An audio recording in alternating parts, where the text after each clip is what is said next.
Join me as we talk all things true crime.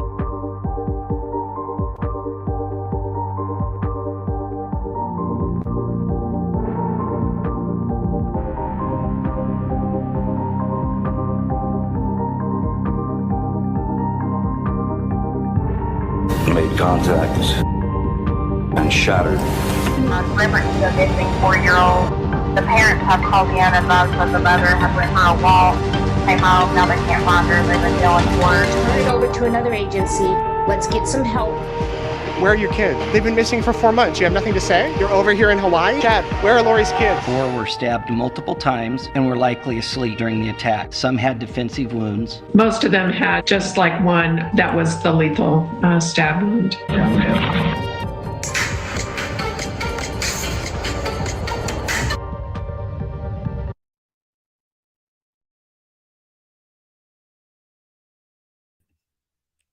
Hi, everybody. How are you? Thank you so much for being here. If you haven't liked and subscribed, I'd ask if you could do so right now. We're going to get into stuff really quick. So tomorrow there is a hearing and there will be cameras allowed. So that was sort of being wondered about for a little bit. And hello, Adrian, House Huddles. Can you guys hear me? Hi, Johnny, Mac J, everyone else who's joining me. Thank you so much for being here. Justin Serve Daily. So there will be cameras in tomorrow's hearing. So that is good news. We don't know exactly how long cameras will be waiting around for and still be allowed. As you know, Richard Allen's defense team is saying they want cameras and the prosecution is saying, no, we do not. So that was some update for the day, as well as pretty much this leaked information allegedly is being tied back to somebody who used to work for the defense team while it had gone through other hands before reaching the authorities, who were notified by a podcast that these images of the crime scene are being floated around and they needed to be made aware of it. So we'll be discussing that tonight. And pretty much I've caught up on everyone who allegedly has seen these photos. I think I've followed each of their interpretation or their just message about them. That includes a murder sheet and Gray Hughes. He did like a 4-hour live stream about it. And I contacted Delphi after dark. Believe his name is Rick. Yeah. Hold on, let me just double check. Yeah, Rick, we spoke on Facebook and I asked if I could play his live stream or portion of it rather, describing what he had seen in the photos that were given to him. So, you know, we've had descriptions of the crime scene prior to these leaks, and this kind of just gives a more in-depth description. And it's already out there. So I think that we should add it to our research pile on this case. We have a bunch of files regarding this case in my playlist, but I will say that I've started from scratch, and everything I thought I knew in this case, I'm actually throwing out the window and just starting from scratch and going through things again. So that's what we'll be doing as well tonight. So we're going to get caught up on some clips regarding the updates and the leaks. And then we're going to get into the crime scene images perceived by someone who had seen them. He doesn't show them. He just gives his illustration of it. And then we'll just recap some of the stuff from 2017. So we are going to be doing some time traveling.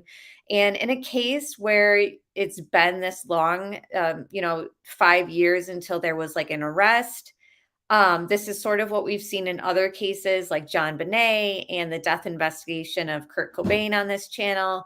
When there's years and years of investigative works and tips and theories and speculation and suspects, we kind of will time travel. So right now we're going to stay in present time and go over some stuff. Let me just switch my screen. So I have linked Delphi After Dark. And before anyone says, oh, I don't like Rick, or I don't like Gray, or I don't like Murder Sheet, I like hearing everyone's opinions, and I know that everyone in this case has very strong opinions on their theories as well as people who cover it. And feel free to share them, but just know that like they're kind to me. He answered my message and said no problem. I said, I tell people to go to his channel. I'm subscribed. I liked it. We're just playing a portion and you guys can check out the rest of it. So, and I trust Gray Hughes' investigations too, but that doesn't mean that I agree with 100% everything he said. And the murder sheet, I'll get into some of my opinions on them. I have clipped together some old clips from them when they were on court TV just over the years, and their interpretation of, the Ron Logan stuff and Keegan Kline. So we're just going to be recapping a lot of it tonight. And yeah, I'm just really grateful for Rick for letting me use this. And he said, no problem. So like I said, it'll be in the description box. I will link it in chat at this moment as well. So you guys can check out the whole stream if you want. So this is from somebody who received an email that included the leaked photos. So yeah, there we go. And yeah, the look at the Tupac investigation is another good example of a case that has spanned, decades, and it's hard to climb through things. So hi criminality. And just so you guys know, criminality, a moderator of mine, I mod for her channel. If you guys haven't checked her out, she is deep diving as well into this. I always trust her investigation skills and her sources and her work. So definitely check her out. And this is just another case that her and I are like investigating alongside of each other, messaging each other. And I really just think that everyone has a different perspective and everyone has, very interesting things to pull out, or they notice something that maybe I didn't, or vice versa. So it's cool to kind of go back to 2017 and compare it to present day and just look at how crazy this case is. I mean, let's be honest. We're going to get into a lot of that too, like in the clips. The clips that I put together is just past research we've done and just past information, facts in the case, and images of the crime scene and the clothing in the water. So again, I will be playing this channel and linking it in chat right now.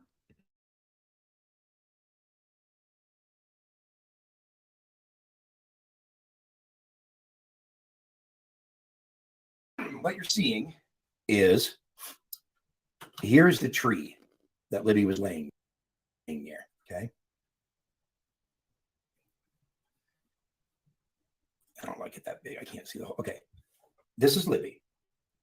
She was lying with her hand stretched out, her arm stretched out toward the tree, and her other hand out here.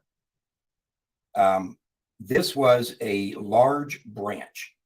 Each girl had a large, long branch. This one looked more like the trunk of a small tree.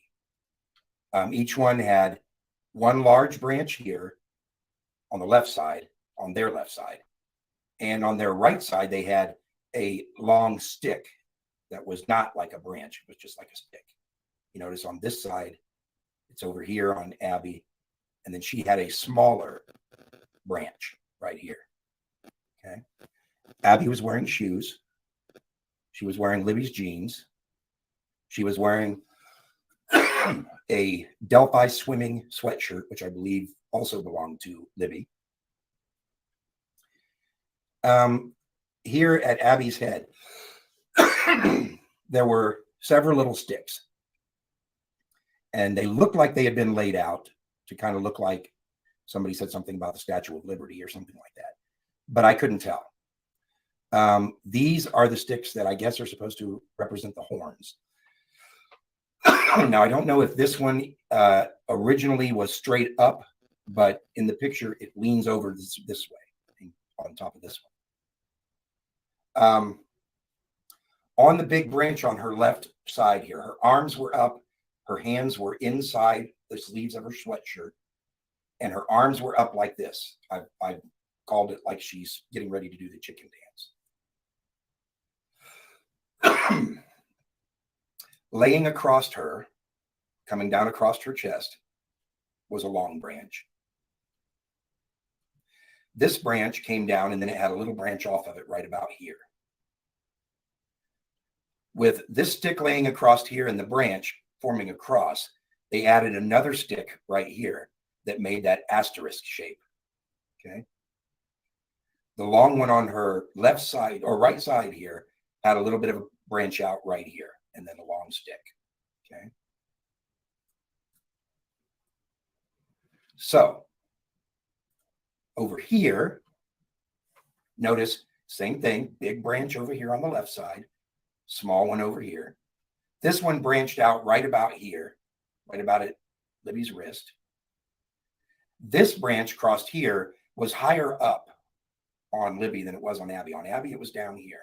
On Libby, it was across the throat. The stick that came here came down, and right about here, it had a branch coming off of it. And that branch branched off here, and then it had another branch coming off here. Okay. So if you look at this, a couple of things you can tell. Now, this is more accurate than the other sketches that we've seen. Okay. Because rather than being like up closer to Libby and more like this way, Abby was probably about 3 feet maybe away, and she was more this way, more of horizontal, almost like a 90-degree angle. Now, take a look at these shapes. Remember to set them upright as if the ground is here, okay, like this. And then draw them out, see what you can figure out, you know, see if you see anything. Look at some of the runes and everything, see if you see anything that looks familiar.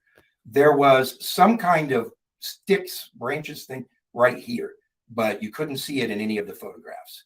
The 4 photographs I had were taken of Libby from like right over here, taken of Abby from like here past her head, and then a close-up of this area here showing the sticks, and another close-up of this area right here, which I'm guessing was showing where they found the phone, but I'm not sure about that. So that's what they look like.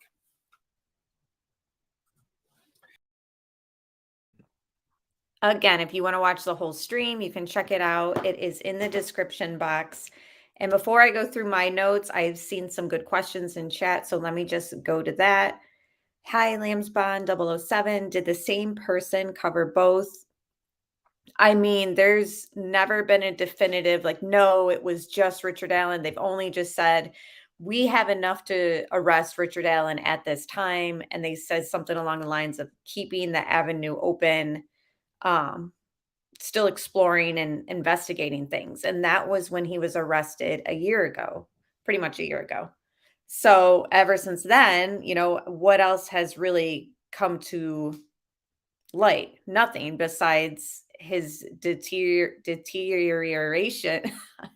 You guys know what I'm saying. The way Richard Allen has just deteriorated in prison and being asked to move from there and all that. No one else has been arrested. Caroline, how are you? Is there some symbolism in dressing one in the other's clothes? The whole clothing thing for me, I mean, I have some of it in my notes right now. Hold on, let me just share my screen. I mean, I'm so perplexed by the clothing. I wrote, did the crime scene take place in the water? Were the clothes dumped in the water after the crime, during the crime, or before the crime? So that's the thing, is like, why is Abby dressed in Libby's clothing? No blood or, you know, dirt or anything on the clothing. I haven't got a clear like answer if they were dry, because it was cold, and if the clothing was wet, I still feel like maybe by noonish when they were found, you would still kind of see that it was wet maybe.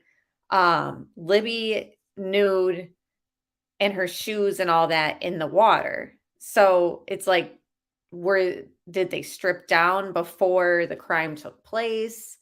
I'm just so perplexed by it. And the other thing I'm wondering too is, were the clothing dumped there after the crime took place? Like, let's say the crime took place in the water and that's how they got there. Or is it the crime took place out of the water, but the perpetrator's DNA or something maybe got on, or risk of DNA got on the clothing, so they ditched it in the water. I just am so confused by all that and curious your guys' thoughts. Hi, Candace, and everyone else who's joined. Okay, so share your thoughts on all that, what was stated. And as far as symbolism, dressing in the other's clothing, like I don't even know. Yeah, Tony said my mind keeps changing on this case. Me too. I almost feel like still like at the core of all this weird stuff going on, I can't get over the fact that like there could be some ring of um child essayers, I guess we'll call them, people who collect those images of children and minors.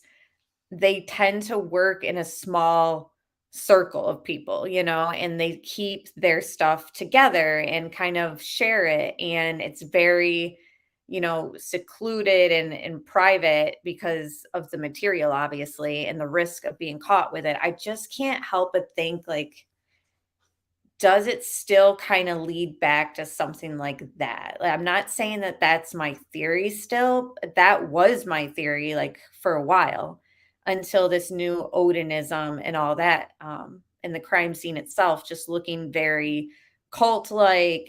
Now it's the question of, was it staged to look culty, or was it actually like the symbolism for some ritualistic, whatever. We still haven't been able to kind of pinpoint like, yes, this is what this is. And there's, there's always been rumors, I think, of satanic stuff, but this Odinism stuff has kind of thrown us for a loop. And, the other update too that we had stated before was, it seems as though those correctional officers, the sergeants, are wearing some sort of patches that could be interpreted and linked back to some Odin elements. So let me just play some of these clips. This will go through the leaked information that just came out, as well as just some old stuff that we can pause and talk through too.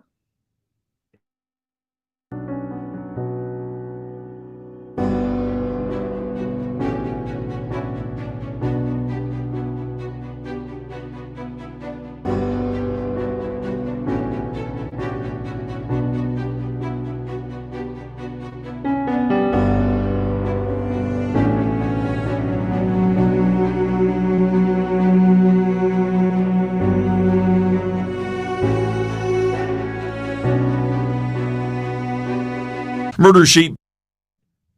Shane, I totally see what you're saying. I bet both were stripped and the killer redressed Abby. I'm sure a profile would make sense of that. And the thing too is, like, we've seen in the Idaho 4 case that the touch DNA was taken from a sample on the back of this leather knife sheath that has like probably a metal button on there too. And they were able to kind of pull the, it only takes what, like 10 skin cells, they said, for touch DNA to be on some object. I know clothing is a little different than a leather knife sheath, but it's just the fact that the defense is also claiming that, we don't have any of Richard Allen's DNA at the scene.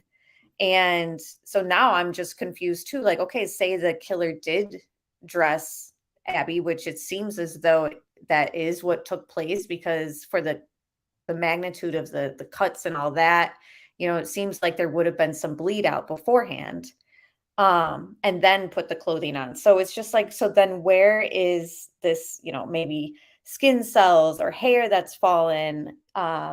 Bridge guy looks like he has facial hair too. I mean, all that kind of sheds. So I'm just confused how this links to Richard Allen. The bridge guy and the audio and all that, like, I'm not under the impression that it's the bridge guy is saying guys down the hill. I am kind of feeling like it's bridge guy, and then it could be somebody separate saying guys, and it could even be somebody even more separate, a third party possibly saying down the hill. Like, are we certain that it is just one person. And I just can't put my hat hanging on just one person involved, and it's Richard Allen. I think that if Richard Allen is involved, which it seems like they have some sort of circumstantial evidence and all that linking him, then I think there's others connected and all that. So thank you, Lambs Bond, for gifting memberships, and welcome to the members. And I appreciate that so much. So this gets into the leak, but keep the comments coming in chat, and those on replay. I know, you guys are the real MVPs, my replay viewers. Share your comments below because I really want to hear everybody's opinions. Podcasters have tracked down the leak and shared the results of their investigation with us. Some of it we've confirmed independently, which alleges a former employee of defense attorney Andrew Baldwin had access to the defense team's files and released that information to a man who then shared it with 2 other Delphi social media followers. One of them reportedly passed it on to other Delphi case virtual followers. The other called the podcasters and urged them to tell Indiana State Police, which they did, which would have been in the couple days last week before Judge Gull decided to call a special hearing next week to consider, quote, other matters which have recently arisen. So the other matters that have recently arisen, we've kind of all speculated as these leaked crime scene pics. And Mac J, thank you so much. It's so kind of you. It's not much, but I hope it helps with all the work you do, ATS. It definitely helps. And just you guys being here watching, hitting like, it helps more than you know. So thank you so much. I really appreciate that. So one of the things that I noticed in Murder Sheet's podcast today, which kind of is their response to after talking about the leaks, and they actually had to clear up some confusion with who leaked what to who, etc. One of the things that stuck out to me was they were mentioning that this Mark guy wanted to be like, didn't mind being named. Like that was something that he was okay with, which sort of goes along with this whole leaked stuff. Like I appreciate like people looking into like being a web sleuth, obviously, but I just feel like this post was made like with emotions and not really thinking about what you were doing. And apparently this is the guy who gave it to the Murder Sheet. But this was on October 4th, after Court TV came out with their little drawing. And this is the post that kind of like started like trickling out this like leaked stuff, even though Gray Hughes and others have stated that they've had these for a while, but they obviously weren't going to show anybody. This one person who received this stuff from that person who recently passed away, was posting it, spamming every single Delphi Facebook group. I know that because I'm in every Facebook group pretty much. And I'm like, what is going on? Like you see, it says just now, like I screenshot the second it was posted because I was like, wait a minute, what? So this is a side-by-side of allegedly the tree with the F on it, and then Court TV's representation of the F. And it says, so this is Mark, the person who gave it to Murder Sheet, who said, yeah, I don't mind you mentioning my name. Like, to me, it was just kind of weird that he didn't. I just feel like in the posts that I've seen from him, he very much wants to help the case. But at the same time, it's like, I don't know. I wonder if some people sometimes just want like the attention or to be the one to like share the information they have rather than thinking like, no, I should probably just not. Anyways, let's clear things up. On the left is the actual photo of the blood on the tree. On the right is something Court TV decided to show everyone to make them think it was only blood spatter. To me, it looks very purposeful, not random, but not exactly a rune either. Curious what people's thoughts are. F, rune, spatter, other. So I'm curious, as well. What do you guys think? Thank you, Richie, for being a member for 3 months. I appreciate it. 3-month-old. Hopefully you're sleeping through the night.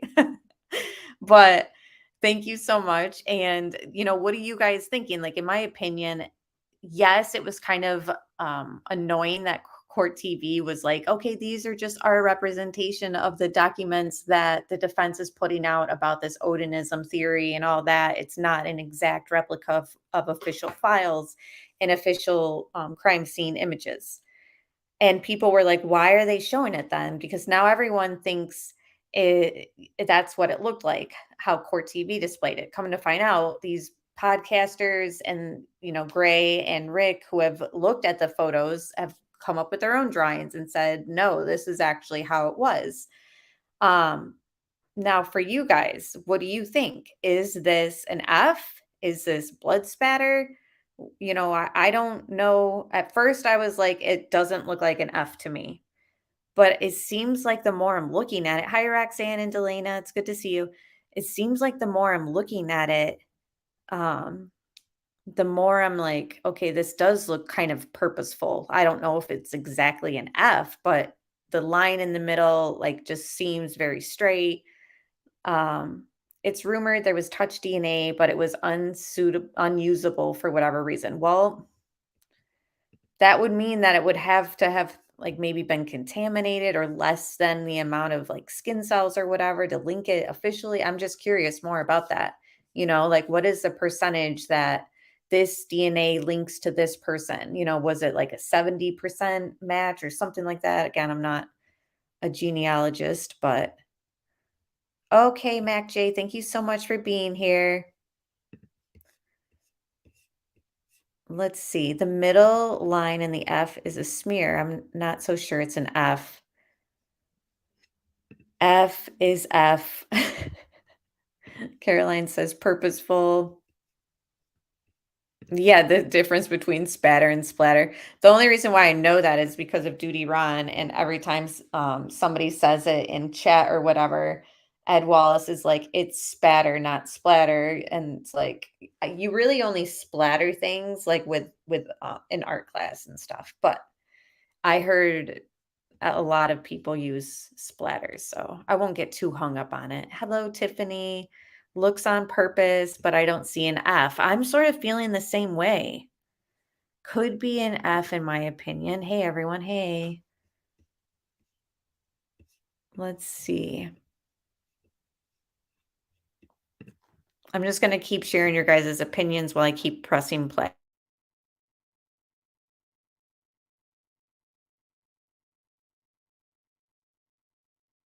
Looks purposeful to me, but F or a ruin? Not so sure. Hold on. Let's just see that real quick on pause. And again, we were all wondering too, if these leaked images are allegedly pictures of a screen that somebody had taken, like from a computer with their phone, how is this so clear? Like, how the background's so dark? So was this taken at night? I'm just curious, I guess, the timeline for this collection of the evidence. Hi, Ruckus Rocks. Everyone definitely check out Ruckus Rocks. He goes to Delphi and is, boots on the ground. So if you can gather information from people who are there on the scene, have seen this area, then it's definitely vital in kind of understanding things, even though it's very hard to understand this case. If I might say the blood, if it's blood, it looks very faded being found so soon. What do you think?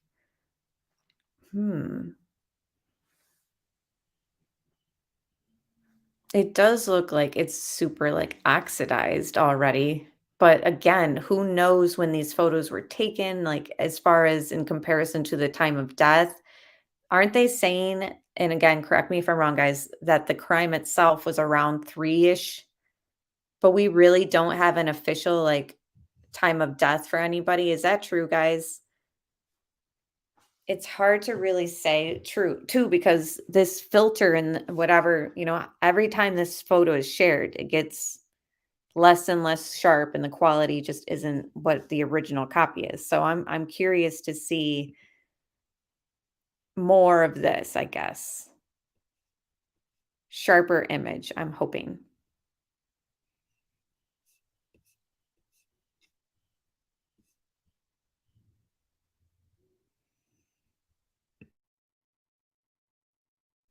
And then the same Mark guy who was sharing the other images. Yes, 3 or 3:30. Thank you guys. 3:30 is what by 3:30 is what law enforcement said. Okay. But yeah, no official time yet, Shane says, for the time of death, but they're considering maybe around, let's say 3:30. This allegedly is the tree in this area. This was more images that Mark had shared. I don't think they're definitely not the leaked ones. Another thing I noticed from the murder sheets recent, this apparently is from the scene, and they were saying that it was, this is again coming from Mark, who apparently has seen these images and obviously following this case for a long time. Something about how it was hard for them to collect the okay, so his post says where they found them, the immediate area, as well as other locations such as the cemetery, were definitely not well secured. Very little to no blood where they were found. Most blood was under the leaves, making it very difficult to collect evidence. And this allegedly is a picture of leaves with blood on it and an evidence marker there. What do you guys think as far as the blood not really being at the scene, but like under some leaves? Like, I'm confused there because in some of the early tips, they were saying that they could see,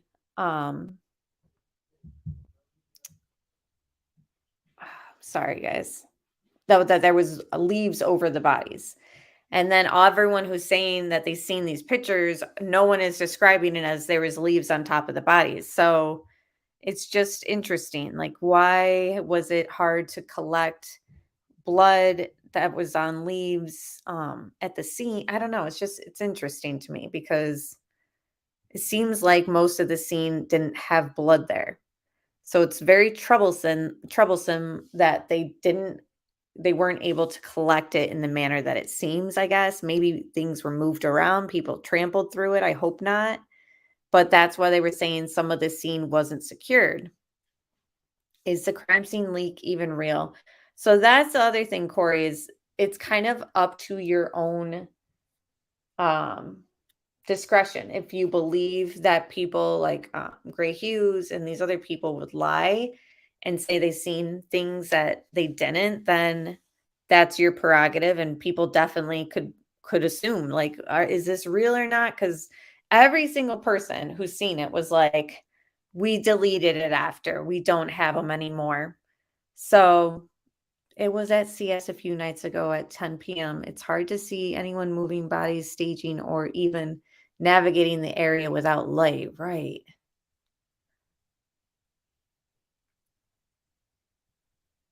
And that's the thing, is it is so dark out there that's why they were saying, oh, it has to be a local, it has to be someone who knew the area, and all that. And it's just like everyone that we've kind of looked at in this case is somebody that would know the area, Ron Logan, Richard Allen lives close by, had pictures of his daughter on the bridge in images.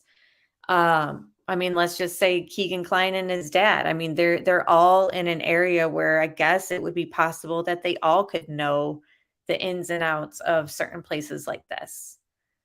Okay, let's keep going. Yeah, that's the thing too, criminality. I do think it's real. Otherwise, all those people lose credibility when real photos come out. Yeah, and that's the thing also is, yeah, why would they risk it? And also, we've seen in this case other things get leaked. So this isn't even the first time in this specific case that something has, happened where it's like, oh, this made it out and there's a gag order. So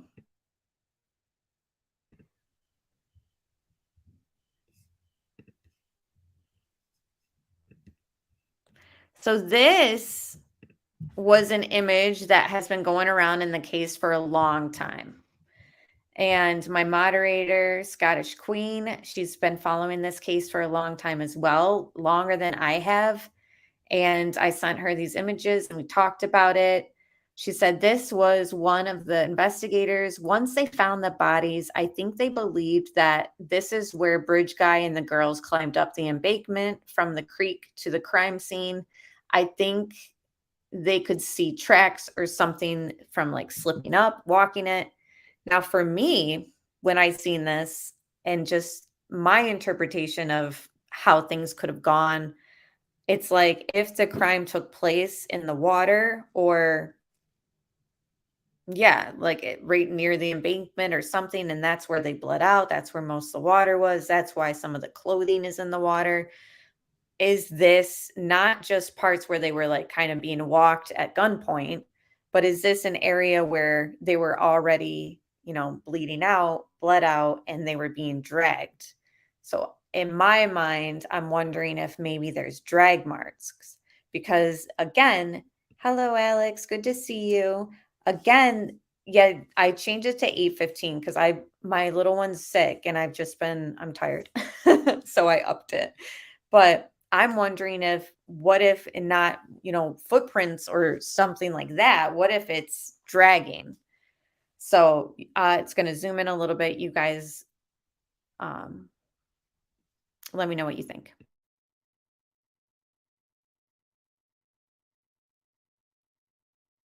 The agent also confirms the girls were being followed by the suspect on the Monon High Bridge Trail. It also appeared the girls' bodies were moved and staged. The agent also said, okay, wow. Thank you, Ruckus Rocks. I saw the photos. They are real 100%. Now they could be fourth or fifth generation, filtered or otherwise tampered with. Nonetheless, they are real. And that was the other thing too, that now that I'm just thinking of it again, I'm not trying to trash talk anything, but I noticed on the Murder Sheets podcast today, they said something like, well, the ones that we were sent and we were told that we were sent the most graphic. And it's like, I don't know. Sometimes I just get the feeling that, again, I don't want to sound rude or whatever, but like, we don't have to why mention that? Like, why mention that you alone were shown the most graphic? It's like, plus somebody's interpretation of graphic or opinion of graphic is different than someone else's. But that's, I definitely trust your interpretation of it too, Ruckus. So I do think that they are real. I just don't know like how exactly or why exactly this happens because you guys know that some people are not thinking that this was defense. Like they have linked these leaks to somebody that used to work for the defense, yes, but there's people who are interpreting all this as like it would be, I wonder if it has anything to do with the Odinism stuff that kind of things hit the fan when that stuff came out. And then the COs confirmed that they do actually wear some sort of patches and all that was true. Some people are saying like this could actually have just been someone tied to the prosecution who is leaking it so that you can see that it's not an Odinistic, like ritualistic scene or whatever. Again, I'm just saying what I've seen. I'm not saying that that's what I believe. Or whatever. I'm just saying that's what I heard. And you guys let me know what you've heard too, like down in the comments and all that. I saw 2 photos and 2 police sketches.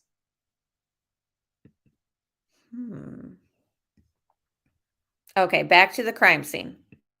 And again, this is all information that's come out over the years, and we're just going to walk through it. We went through the recent updates. I do have some notes and stuff to go through. And yeah. says there were no visible signs of a struggle or fight. Authorities also found that 2 articles of clothing from one of the girls was missing from the crime scene. The agent writes a large amount of blood was lost by the victims at the crime scene. Now, here's my question too.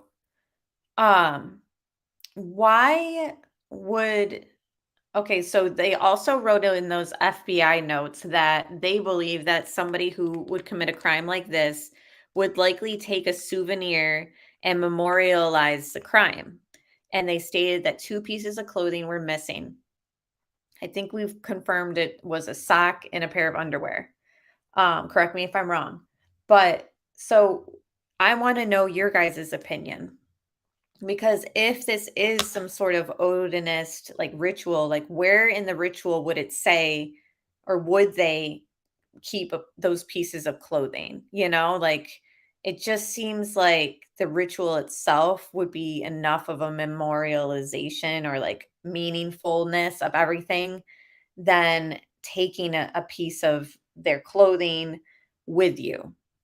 Because usually when there's some sort of sacrifice or something like that, it's for a higher power, or it's for something bigger than yourself. So it's just interesting to me that if we're going with that sort of ritualistic theory avenue, why feel the need for them to do that, I guess, like where they save the souvenir. I don't know.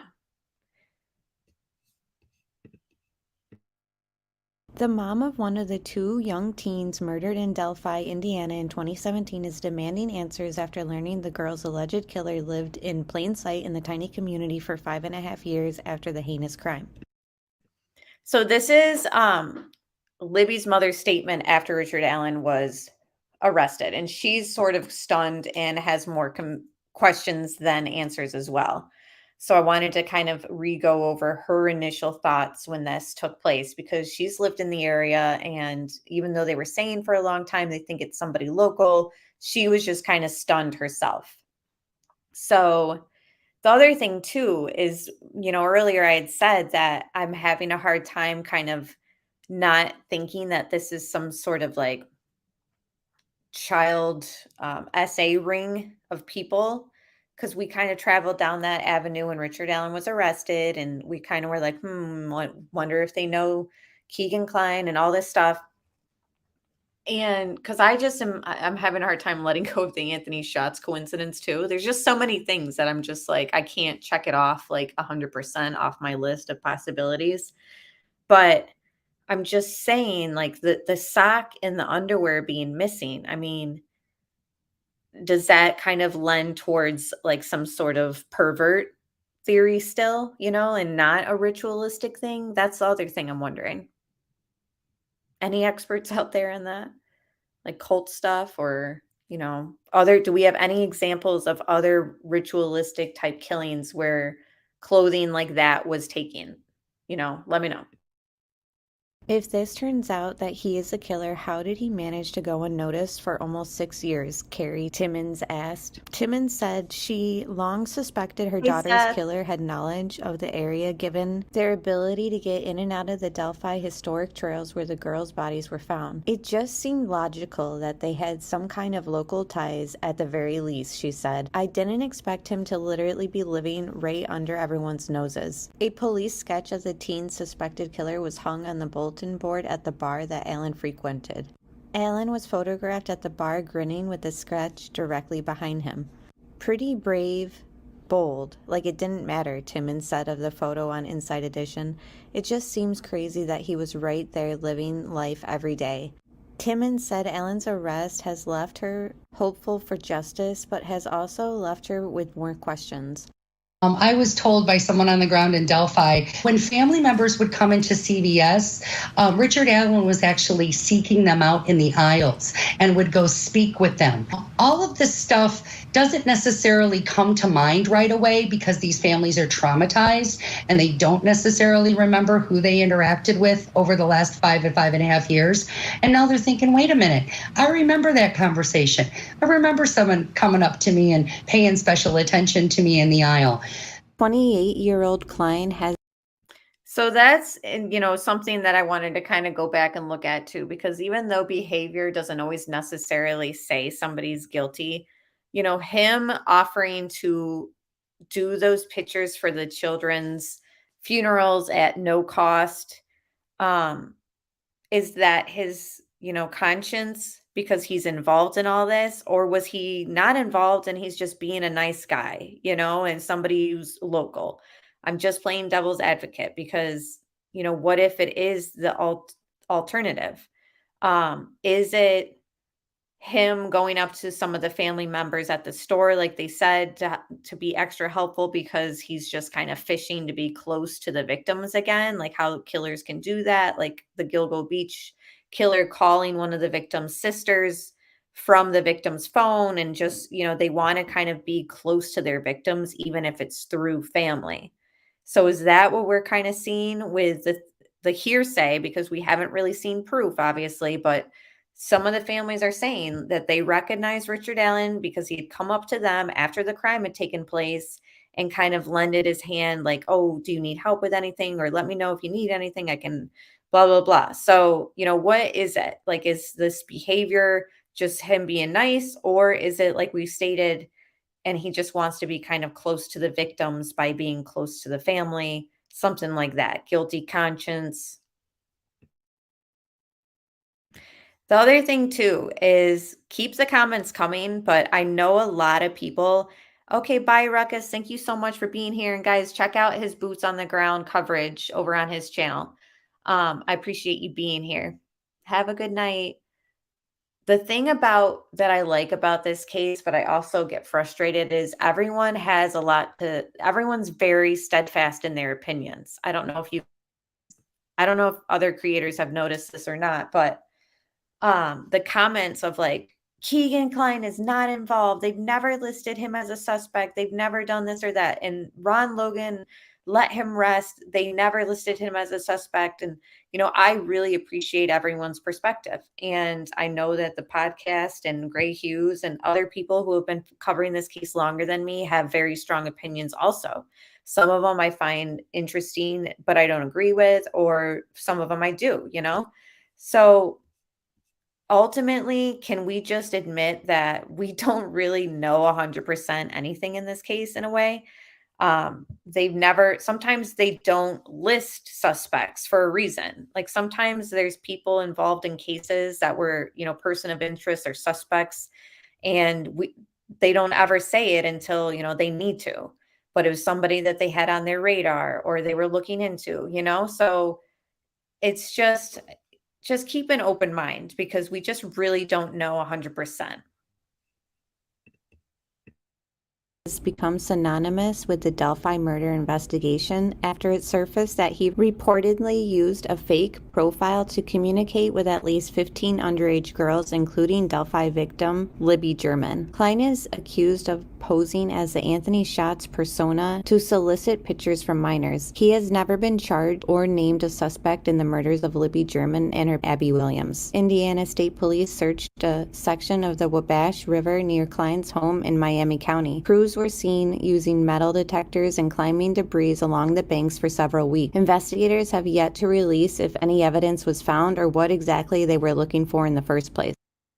So remember this, little search in the river. Delana says, I still believe Keegan Kline led the bridge guy to the girls in some way, shape, or form, in my opinion. And that's, him having that Anthony Schatz account, which was talking to them the night prior. It's fair to think that. And for real, like, I'm not taking certain things off my board as a possibility, because I think that that's part of this whole series that we're doing is we're starting from scratch. Everything we thought we knew, I think that we should kind of question, do we really know that? And I appreciate everyone's opinion. So here, after they talk to Keegan Kline behind the scenes, they transferred him. We see it as like the public through court records and inmate information. He meets with ISP, and all of a sudden they do metal detectors in this river. He is arrested on child P charges, lots of them. And they pulled up a lot of devices and iPads and found a lot of stuff dating all the way back to, I think, 2015. And they had stated that for some reason that they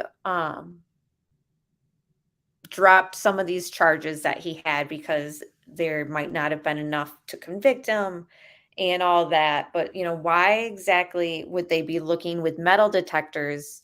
Let's say this search was related to their discussion with the law enforcement.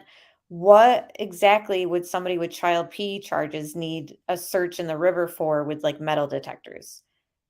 Are they looking for the weapon? Apparently, the gun that they're saying links to the bullet at the scene is Richard Allen's, they're saying. That was like part of the PCA, which let's not forget. And I think a lot of people have forgot this. Remember when Richard Allen's PCA was sealed and like they weren't going to show it to the public? And then like people filed or whatever and like it was released. I think that that's something to kind of keep in mind too. Like that was something a lot of people who followed, and journalists who have followed cases for a long time said that they've never, remembered a PCA that had ever been sealed. So I just think that that was something to kind of bring up again. Anyways, was this connected to the murders, this search in this river?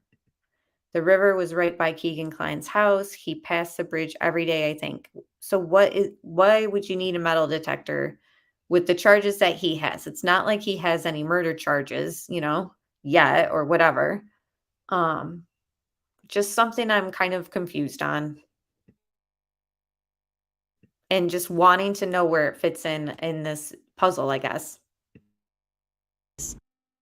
Russ McQuaid confirmed a search of Allen's home reportedly yielded evidence that led to his arrest, but he was also told Richard Allen's name only resurfaced this summer about the time prosecutors in Miami County were in talks with Keegan Kline about a possible plea agreement. Kline was arrested on child P charges. He was also communicating with Libby via social media the night before she was murdered. When I came home, one of the neighbors stopped and asked for permission to come back here and look for the missing girls, and that's the first time I knew anything about it.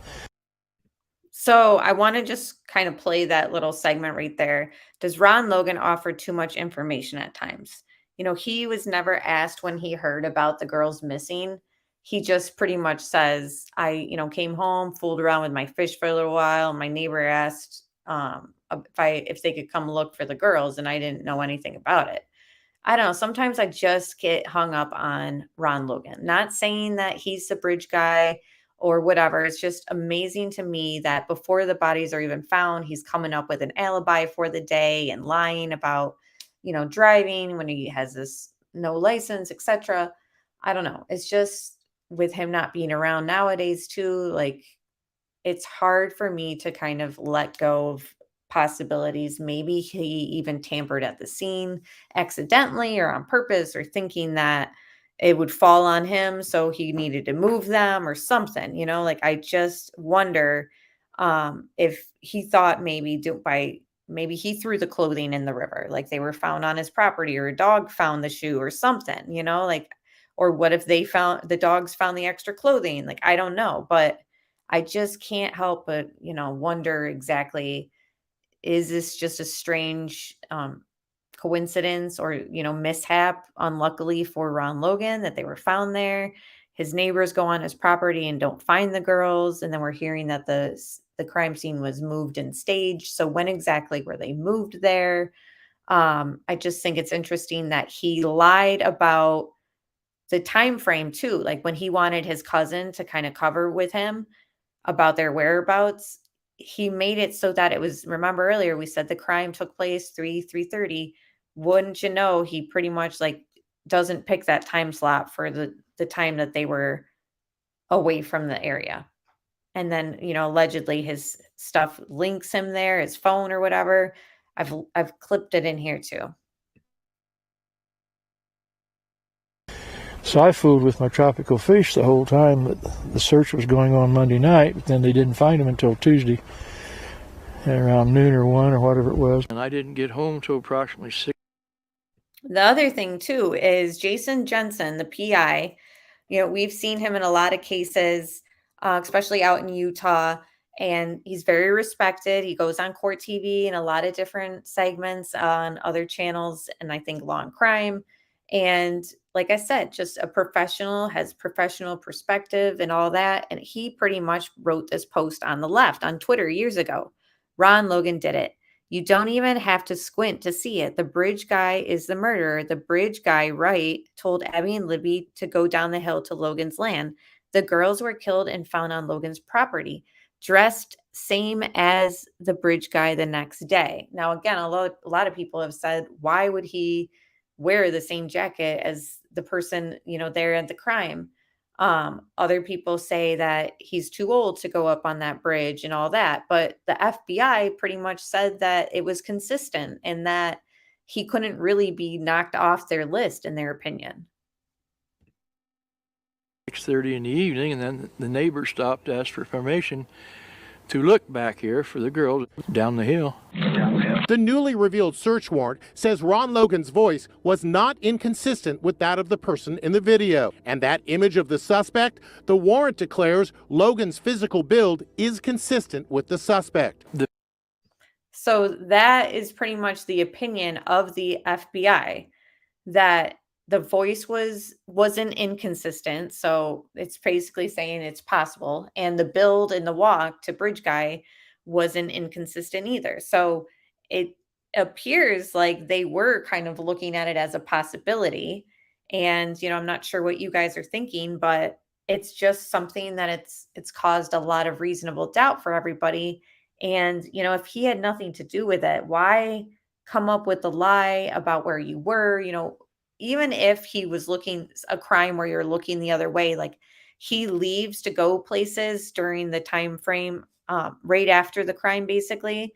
Like somebody could commit a crime, rush home, order a pizza, and then that's their alibi. Like, oh no, like around that what time? No, I just ordered a pizza and here's the receipt. And it could kind of fall in this like time frame of, I guess you weren't there, So it's interesting that, they catch him on camera or wherever, right around the time where it's like, it was 30 minutes away from the property. He could have drove there. So crime takes place, does what he's got to do, drives to where he's got to be. And then that's the time frame that he needs the lie to be about. It's interesting. The picture is of such poor quality, it doesn't look like anyone I've ever seen. In his opinion, the picture is just poor quality. One thing we can say is that some of his people who knew him. Shoot, hold on. So that was an old segment from Murder Sheet after Ron Logan passes. So he passes January, like before the search warrant got leaked by Murder Sheet, he had already passed. Anyone I've ever seen. One thing we can say is that some. So this is their, something that they had to bring to the table about Ron Logan before the leak of the search warrant that they brought to everybody pretty much. Of his people who knew him basically said to law enforcement in the warrant that they felt that the Bridge Guy, so to speak, looked like Ron Logan. So there was some feeling among people who knew him that it could be him. So people who knew Ron Logan said it could be him. I agree with Adrian and people in chat. That was brought to us by Murder Sheet, the Ron Logan search warrant. They're apparently the only ones allowed to leak stuff. No, I'm just joking. But everyone was pretty much saying that. And I think that they kind of were feeling the heat from everyone's opinions, because there were some strong ones. I mean, my mod Scottish Queen was pretty much saying it herself. It's like they asked us not to talk about certain things that they'd seen, but they were allowed to. Delana says, I do believe they have more video that was never released, in my opinion. Oh, yeah, they have like 43 seconds.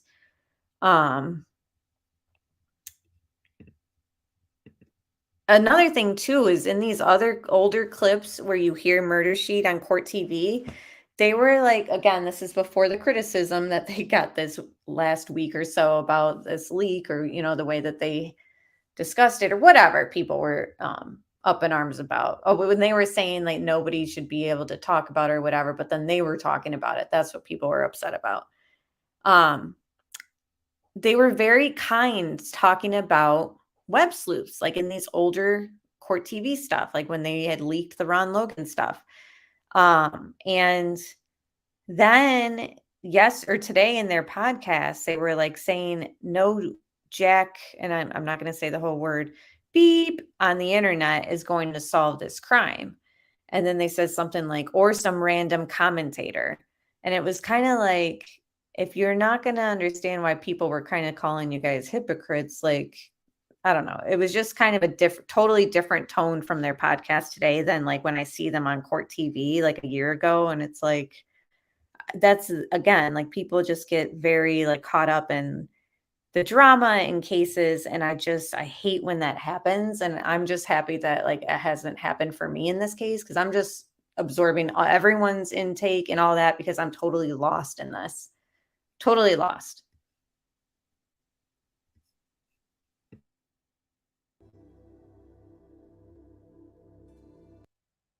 So here's the thing too that we want to just write down. So the warrant indicated from Ron's cell phone that, you know, he was in Delphi near the murder scene that afternoon and was likely outside and in the proximity of the scene. So what exactly does outside and in the proximity mean? So, like, I guess it could be definitely possible that he was pinging or close enough to the scene in their opinion, because this is from the FBI report in the search warrant for his house. Thank you so much, Scottish Queen. Some of these pics and clips that my mods are sending me live will have to probably save for another deep dive, because I don't want to go too long and there's just a lot to go through.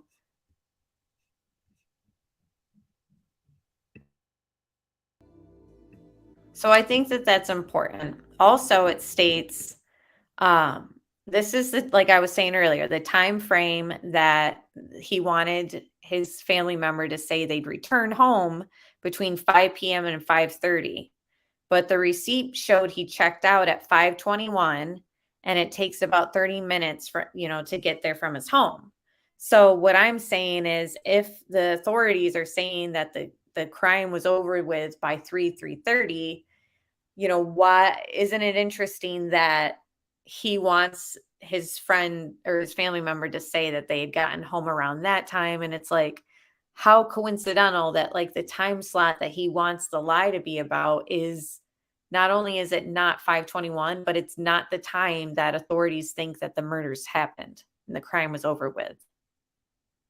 So I don't know. I just am like, the timing, even for the lie, not only did he lie and want like the family member to lie with him, but just the time slot that he needed the lie about. Because remember, they said something about, well, he didn't want people to know that he was driving without a license and all this stuff. And it's like, yeah, but it's just very coincidental in my opinion. So Scottish Queen says it means he could be outside making a call. Ron Logan's house was 25 yards from the crime scene.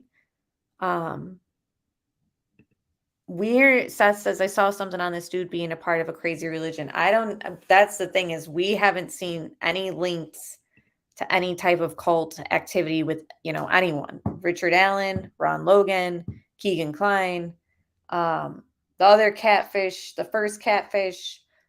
It was on his property. He didn't want any smoke. That's the, you know, what people chalk it up as. And it really could be that. It really could be, you know, and it's unfortunate that we won't be able to get a much clarity since he's gone, and things have just been Richard Allen the past year. There's nobody else that it seems that they're looking into or anything. I don't believe in coincidences too much, but it just sounds very unlucky, I guess, for Ron Logan, especially since FBI is saying people who knew him came forward and said that they believe that it could be Ron Logan on the bridge. People said that it sounded like his voice. Women came forward and said he had been violent with them in the past. There was like 15 tips about, you know, it possibly being Richard or Ron Logan, which led to the search warrant. Those were the tips that they kind of used to get the search warrant from the judge, like, see this and this and this. It's just something that I can't just write off as 100%. He had nothing to do with it, because I just think nothing is 100%.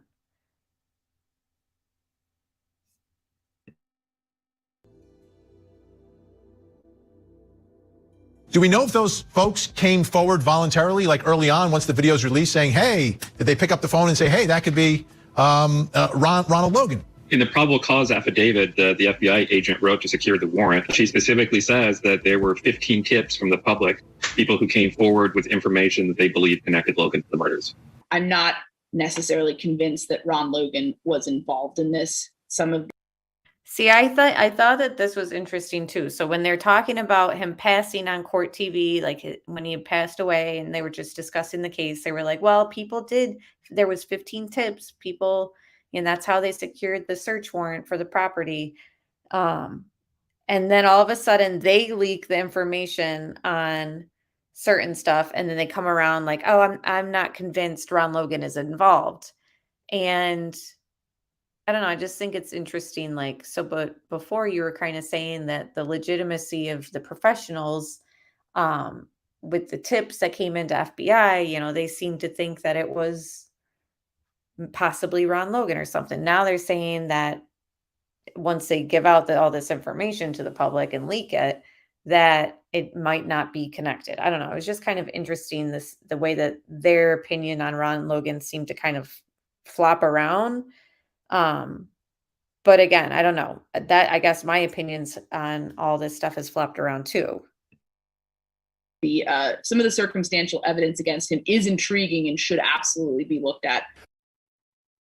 And that's the other thing, is I believe they were looking at Ron Logan, and it was something where there was a disagreement, maybe in the agencies, the state, maybe FBI didn't think that it was that way. And just like we were hearing from the defense that there were detectives who believed 100% this Odinism angle was something to kind of look at and could be true and had validity behind it. But again, who really knows at this point? Ron Logan and Keegan Kline, they might not be involved. Richard Allen, I feel like if he is involved, which it seems like there's some connection, that there's others involved with him. That's just my feeling, and something that I think was being kind of talked about for a long time, that there might have been other people involved and that they were exploring that angle. So let me see. The only other thing that I was going to play again, because I don't want to share everything and go too long. I want to kind of dig into this stuff again on other streams too, because we are kind of starting over in this investigation. It's years long. So let me just play. We'll go time travel back into present and just play the last bit of some court TV segment where they kind of discuss the updates and the leaks and their opinions from their professionals, which again, that was the other thing that Murder Sheet was saying in today's podcast, that, nobody on the internet or random commentator is going to solve this crime, and that the professionals, this and that, but are going to be the one, and they know what they're doing and all this stuff.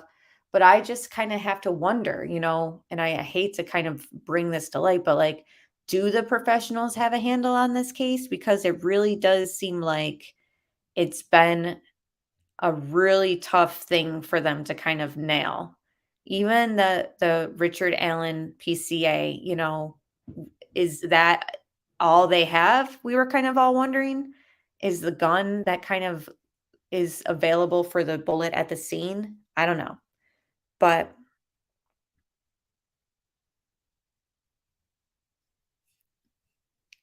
all right, let me just play the last few minutes of this. I think it's like 2 minutes.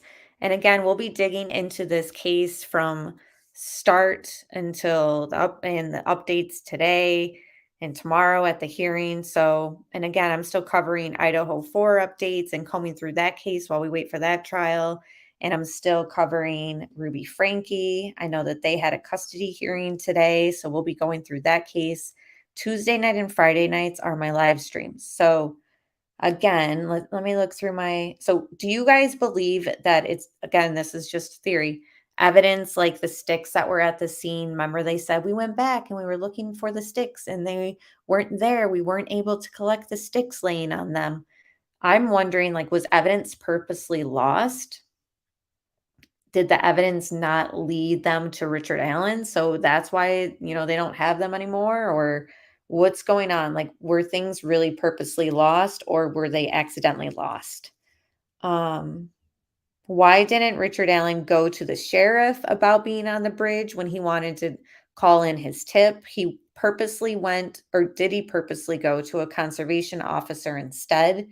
You know, the sheriff's office and state police were like, call this tip line. You know, it was all over that they wanted you to call them. And he goes to a conservation officer with his tip and it gets lost somewhere down the line. Was that because he didn't want to speak to a higher ranking officer? Or is it just the way it went and he's innocent? Again, devil's advocate. So it seems like, again, there's so many discrepancies in this case, even on who found the bodies. Not sure why some people are saying they did, other people are saying they did, and I don't know. Already asked if the crime scene took place in the water, all that. So yeah, they never named Ron Logan or Keegan Kline as a suspect, but again, does that mean that they aren't one? That's what I kind of want to ask you guys too, because they're not necessarily going to name their suspects, you know? Both Ron Logan and Richard Allen had reports, including just a dispatch linking to Richard Allen about domestic violence. So that was something too that, you know, they kind of had in common and kind of link towards violence against women. Will this leak lead back to the defense team for certain? Will they be punished by the judge? Will they fire Richard Allen's lawyers and replace them, which would obviously delay the January 2024 trial date? All questions that we're going to have to wait and see. And hopefully we can get something exciting about this hearing that's tomorrow.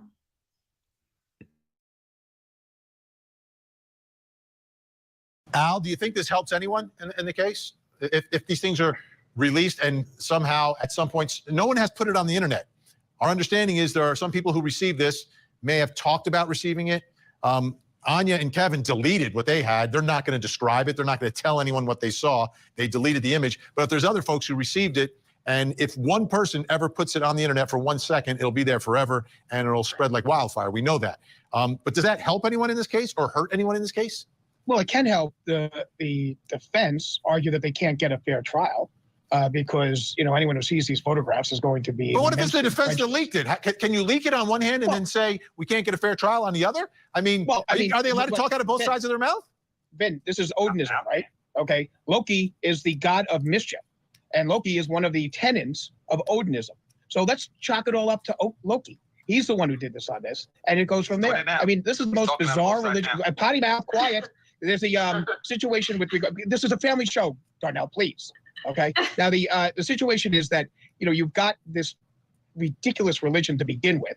Okay, you're going to have to get a jury involved, and if it's just like in this situation, the lawyer has to have some sort of control of his office. There's no doubt about that. But I mean, how can you blame him for something that somebody did in his office? It's not necessarily their fault. You can't blame them. And as those that have a head. It's his job to control, or the lawyer's job to control what goes on in the office. I mean, and you find them, and you find them, okay, and you put sanctions against them. Okay, maybe you bring them up on an ethics charge, but you're not going to throw them out of the case at this public defender's office. It's the public defender's office. They're huge. I'm a public defender. I've been a public defender for 15 years. Okay, public pretender. I'm saying a public defender, not public pretender. Okay, so the clip that Criminality sent. So started at the 13-minute mark and play for 2 minutes. Is that what you're saying?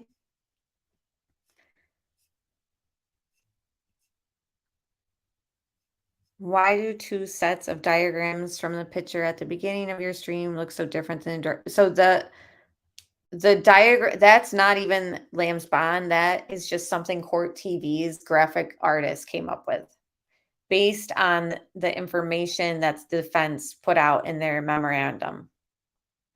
So that's not even an official pick, and they interpreted it that way.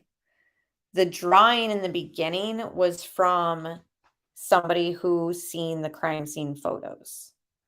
So the Court TV one was from somebody who has not seen the crime scene. And then the sketch in the beginning is somebody who has.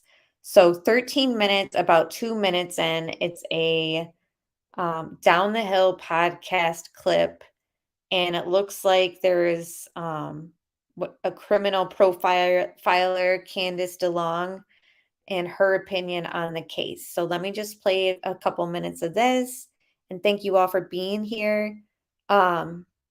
Just press like, and we'll finish up with this. Perspective on what she's been through, how this has changed her. And I wanted her voice in this. I'm so grateful to her and all of the family members, but she wrote the forward, Kelsey did. There's a lot of mystery surrounding the suspect, Richard Allen.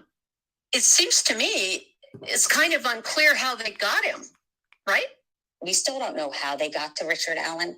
I think it may have been, and this is based on nothing but me just thinking, could it have been the wife calling a tip in? We don't know. Well, the superintendent, Doug Carter, always said, if this doesn't work, we're going to go back to the beginning because maybe he's somewhere in those files.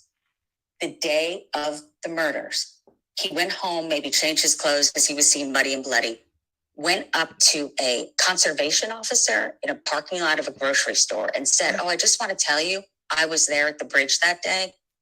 At that point, he didn't know that Libby took video and pictures because it wasn't released yet. I think he was trying to get ahead of it in case someone saw him. Yeah, that's exactly what he was doing. Well, that conservation officer put the file away somewhere, or was it on the computer? I don't know. And no one ever, that came out recently. Like, wait a minute, he came up to the guy and the guy didn't think after maybe a couple years, oh, remember that guy in the parking lot who came up to me? So there's unanswered questions about that. Have there been any other adolescent girls within a 200-mile radius that have been killed since Abby and Libby? That's a great question, because one of my big questions was like, okay, he's 50 now. He was 44 at the time. Is he going to wake up one day and say, I want to slaughter 2 young girls? No, he did not. So, yeah, I feel like people have been theorizing that Richard Allen's wife was the one that kind of turned him in for a while. That will be very interesting if that comes out to be true. But thank you for sending me that. That was a good end to it all. Very interesting. And yeah, I just appreciate all my moderators and my members. Again, we'll be here on Friday night. Not sure what we'll be discussing, but I'll try to put something together and we can all talk very soon. So again, see you guys then and enjoy the rest of your week. And I'll see you Friday.